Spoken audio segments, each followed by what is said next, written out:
علیکم دوستو، آج میں ایک ایسے شخص سے ملنے جا رہا ہوں جس نے سائنس کی دنیا میں ایک انقلاب برپا کیا تھا۔ اس کی سوچ نے وقت، جگہ اور حقیقت سب کے معنی بدل دیے۔ ہم آج جو کچھ سمجھتے ہیں اس کی بنیاد انہوں نے رکھی تھی، اور آج میں اسی کے دور میں جا رہا ہوں اس سے سوال کرنے اور شاید اس کے خواب کو سمجھنے۔ کیا آپ میرے اس سفر میں ساتھ رہنا چاہیں گے؟ تو چلیے اپنے اس انوکھے سفر کی شروعات کرتے ہیں۔ میں وقت کے اس دروازے سے گزرنے والا ہوں جو مجھے لے جائے گا وقت میں بہت ہی پیچھے۔ اب میں 2025 سے جا رہا ہوں، اس زمانے میں جہاں سائنس خواب تھی اور حقیقت بننے والی تھی۔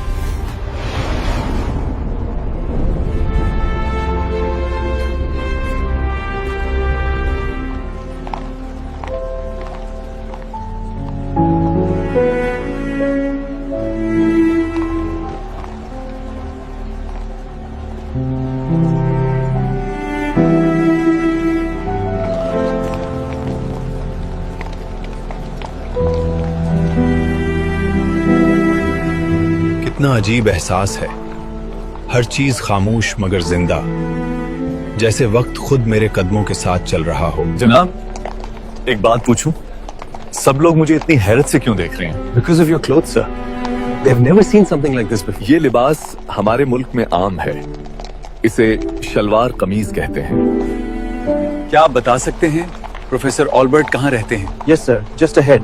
The first house on that street belonged to Professor Albert. شکریہ جناب۔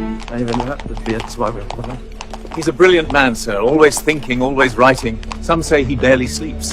So then it will professor Albert, کیا میں اندر آ سکتا ہوں؟ جی، دروازہ کھلا ہے، آپ اندر آ جائیں۔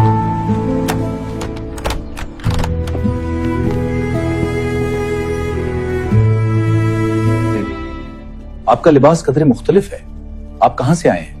میں 2025 سے آیا ہوں، پاکستان نامی ایک ملک سے۔ Time travel? تو آپ مستقبل سے آئے ہیں؟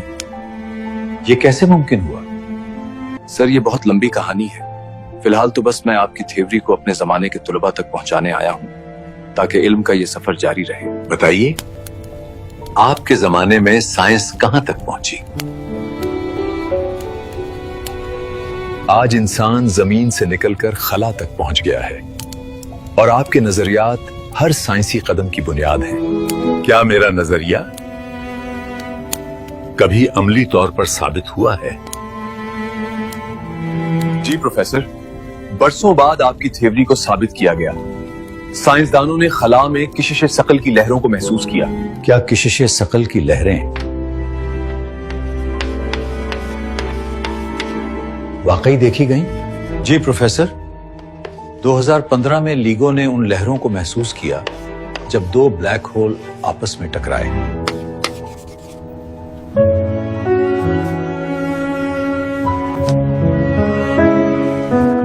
وقت کے پھیلاؤ کی بات کیا وہ بھی ثابت ہوئی؟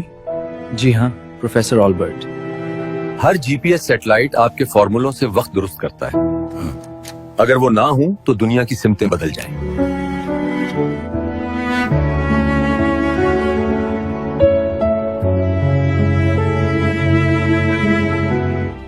اور بلیک ہول کے بارے میں آپ کی دنیا کی سائنس کیا کہتی ہے؟ جی پروفیسر، 2019 میں ان کی تصویر لی گئی ہے، بالکل ویسی جیسی آپ کے مساواتوں نے پیش گوئی کی تھی۔ اور فوٹو الیکٹرک اثر، یہی وہ چیز ہے جس نے دنیا بدل دی پروفیسر۔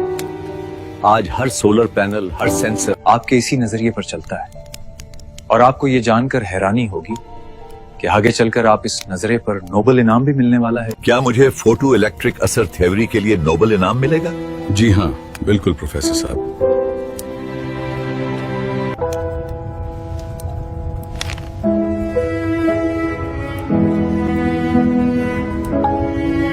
ارے معذرت، باتوں باتوں میں آپ سے چائے یا کافی کا پوچھا ہی نہیں۔ ایک منٹ رکیں، میں کافی لاتا ہوں۔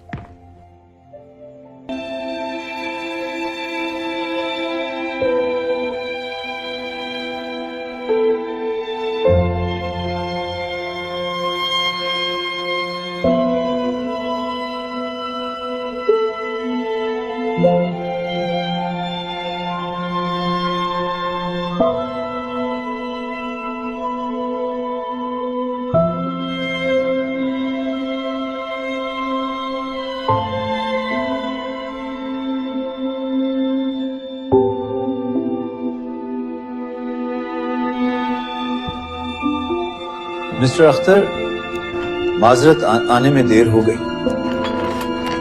ये लीजिए।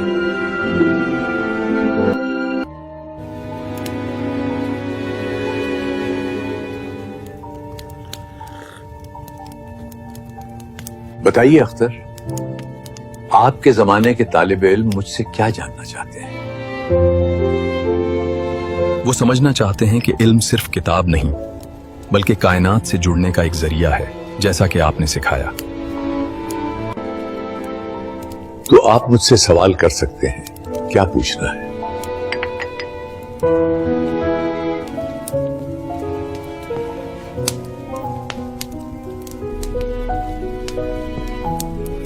प्रोफेसर, मेरा पहला सवाल यह है कि आपका पहला बड़ा कारनामा फोटो इलेक्ट्रिक इफेक्ट, आप उसे कैसे बयान करेंगे? जी, मैंने देखा कि रोशनी जर्रात से बनती है, फोटॉन्स। इन्हीं से तवानाई मुंतकिल होती है। यही तो आपके जमाने के सोलर सेल की बुनियाद है।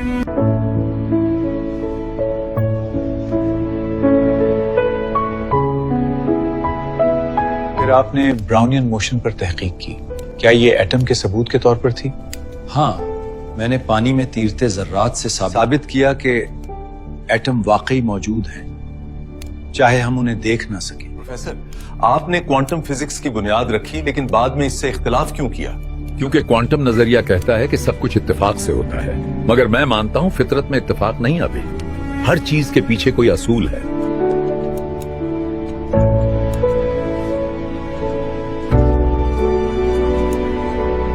प्रोफेसर, आपको फोटो इलेक्ट्रिक इफेक्ट के लिए नोबेल प्राइज मिला था, ना कि रिलेटिविटी के लिए। ऐसा क्यों? इजाफियत उस वक्त सबूत के बगैर थी छा।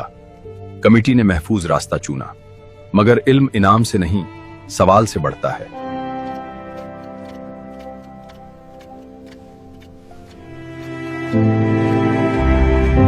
आपकी मुसावात EMC स्क्वायर से ही एटमी ताकत निकला। क्या आपको अफसोस हुआ कि इसे तबाही के लिए इस्तेमाल किया गया? मैंने सिर्फ खबरदार किया था जी, मगर इंसान ने इल्म को हथियार बना लिया। एटम को तोड़ा, जमीर को नहीं।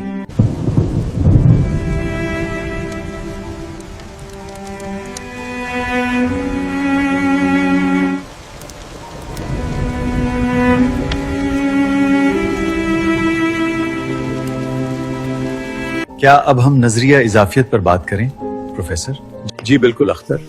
असल में रिलेटिविटी दो हिस्सों में है, स्पेशल और जनरल। सर, क्या आप मजीद तफसील से समझा सकते हैं? स्पेशल रिलेटिविटी में रोशनी सबके लिए एक जैसी रफ्तार रखती है, और अगर दो लोग मुख्तलिफ रफ्तार से चलें तो वक्त उन दोनों के लिए मुख्तलिफ बहता है। अगर कोई रोशनी के करीब रफ्तार से चले तो उसके लिए वक्त सुस्त हो जाता है। यही स्पेशल रिलेटिविटी है। तो रफ्तार वक्त को बदल देती है? हाँ अख्तर, रफ्तार वक्त को बदल देती है। जितना तेज तुम चलोगे वक्त उतना सुस्त बहेगा, और रोशनी की रफ्तार तक वक्त बिल्कुल रुक जाएगा। लेकिन याद रखो अख्तर, रोशनी की रफ्तार तक किसी भी मादई चीज का पहुंचना नामुमकिन है जला। इस रफ्तार को हासिल करने के लिए बहुत ज्यादा तवानाई की जरूरत होगी ही। यही बात मेरा फॉर्मूला बयान करता है। EMC स्क्वायर कहता है तवानाई और मादा एक ही चीज है, रफ्तार के साथ तवानाई बढ़ती है। यही फॉर्मूला हज भी हैरान कर देता है। इसी फॉर्मूले से इंसान ने तबाही पैदा की, एटम को फाड़कर खौफनाक ताकत हासिल कर लिया। मुझे अफसोस है, मैंने समझ दी थी ताकत नहीं, लेकिन इंसान ने उसे हथियार बना दी।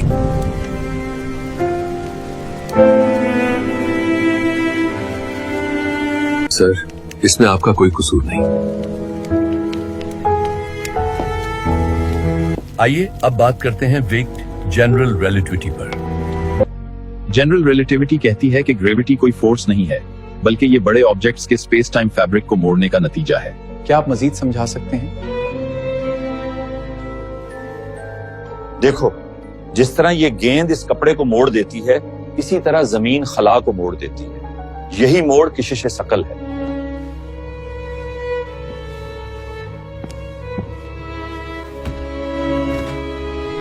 तो किशिश सकल खिंचाव नहीं, बल्कि रास्ते का झुकाव है। बिल्कुल, हम खला के मुड़े हुए रास्ते पर सफर करते हैं।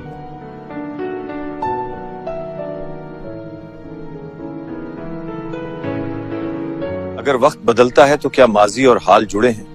वक्त और जगह एक ही ताने बाने हैं, हम सिर्फ उनमें हरकत करते हैं। वक्त घड़ी नहीं, हरकत का हिस्सा है।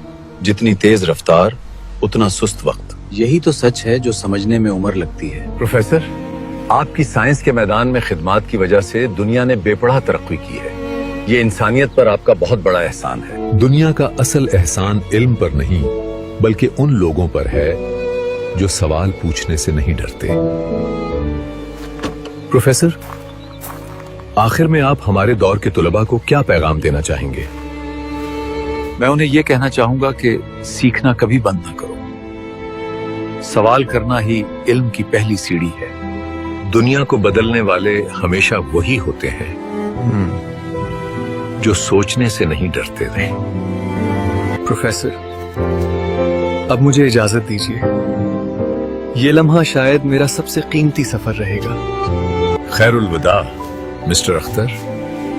वक्त बदलता है मगर इल्म हमेशा जिंदा रहता है।